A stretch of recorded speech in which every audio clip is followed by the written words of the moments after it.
خوراک کو محفوظ کرنے کے طریقے۔ بچوں، دو طریقے ہیں خوراک کو محفوظ کرنے کے عام طور پر جو استعمال کیے جاتے ہیں۔ پہلا ہے جراثیمی تطہیر۔ تطہیر کا مطلب طہارت یعنی پاک کرنا۔ جراثیموں سے پاک کرنے کا طریقہ ہے جراثیمی تطہیر، اسٹیرلائزیشن۔ اور دوسرا طریقہ حرارتی تطہیر، گرم کر کے کسی چیز کی صفائی کرنے یا اس کو جراثیم سے پاک کرنا، پاسچرائزیشن۔ آئیے ان کی تفصیل پڑھتے ہیں آگے۔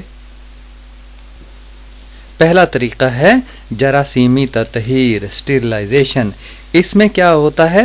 خوراک کو ضائع ہونے سے بچانے کے لیے اس کی جراثیمی تطہیر کی جاتی ہے۔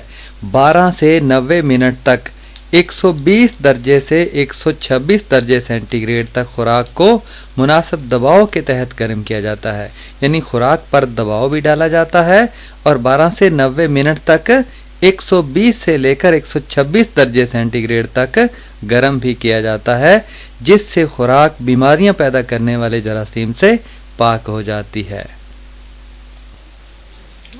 بچوں، جراثیمی تطہیر میں گرم کرنا ہی ضروری نہیں ہوتا، بلکہ صابن سے اچھے طریقے سے ہاتھوں کو یا چیزوں کو دھونے سے بھی جراثیمی تطہیر ہوتی ہے، جراثیم مر جاتے ہیں۔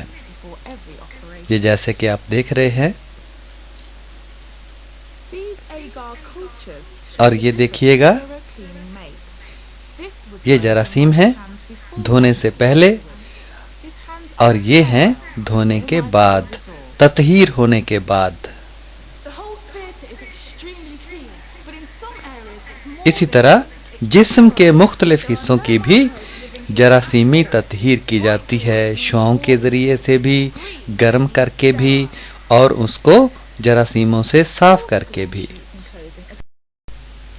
بچوں، دوسرا طریقہ ہے حرارتی تطہیر کا، پاسچرائزیشن۔ اس میں کیا ہوتا ہے؟ آئیے دیکھتے ہیں۔ دودھ کو خراب ہونے سے بچانے کے لیے اسے حرارتی تطہیر کے عمل سے گزارا جاتا ہے۔ اس میں کیا ہوتا ہے؟ اس عمل کے دوران دودھ نصف گھنٹے تک 62 درجے سینٹی گریڈ پر یا 15 سیکنڈ کے لیے 71 درجے سینٹی گریڈ تک گرم کیا جاتا ہے، جس سے تمام بیکٹیریا مر جاتے ہیں اور دودھ خراب نہیں ہوتا۔ آپ نے دیکھا کہ جو جراثیمی تطہیر تھی اس میں زیادہ دیر کے لیے کوئی چیز گرم کرتے ہیں جس سے بیکٹیریا وغیرہ مر جاتے ہیں، لیکن حرارتی تطہیر میں تھوڑے وقفے کے لیے، چند سیکنڈوں کے لیے کسی چیز کو، دودھ کو گرم کرتے ہیں 71 درجے سینٹی گریڈ تک، جس سے تمام جراثیم مر جاتے ہیں۔ اسے حرارتی تطہیر کہتے ہیں، اور یہ فرق ہے۔ جراثیمی تطہیر میں زیادہ دیر کے لیے کسی چیز کو ابالتے ہیں، گرم کرتے ہیں، اور اس کو تھوڑی دیر کے لیے۔ حرارتی تطہیر میں دودھ کو بڑے بڑے ڈرموں میں ڈال کر بلند درجہ حرارت پر گرم کیا جاتا ہے اور یکدم ٹھنڈا کیا جاتا ہے۔ ایسا کرنے سے دودھ کے سارے جراثیم مر جاتے ہیں، اور پھر دودھ کو چھوٹے چھوٹے ڈبوں میں بند کر کے بازار میں فروخت کے لیے تیار کیا جاتا ہے۔ ایسا دودھ کافی دیر تک خراب ہوئے بغیر قابل استعمال رہتا ہے۔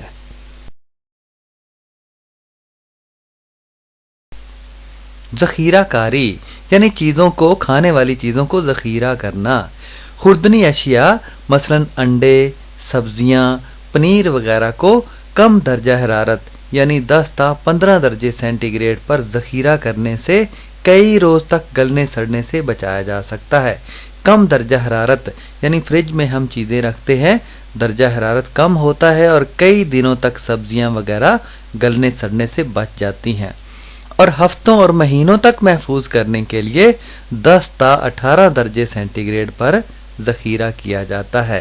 کہنے کا مطلب یہ ہے کہ گرمی سے بچا کر بھی چیزوں کو ذخیرہ کیا جا سکتا ہے اور وہ گلنے سڑنے سے بچ جاتی ہیں، قابل استعمال رہتی ہیں۔ خوراک کی سربمہری یعنی سر پر مہر لگا دی جاتی ہے، سربند کر دیا جاتا ہے، سیل لگا دی جاتی ہے۔ پکے پکائے کھانے اور دوسری خوردنی اشیاء مثلا اچار، مربے، چٹنی وغیرہ کو زیادہ درجہ حرارت پر گرم کیا جاتا ہے تاکہ بیکٹیریا وغیرہ سے پاک کیا جا سکے۔ اس کے بعد انہیں دھاتی ڈبوں میں سربند کر دیا جاتا ہے، سیل کر دیا جاتا ہے، جیسا کہ تصویر میں نظر آ رہا ہے۔ اس طرح خوراک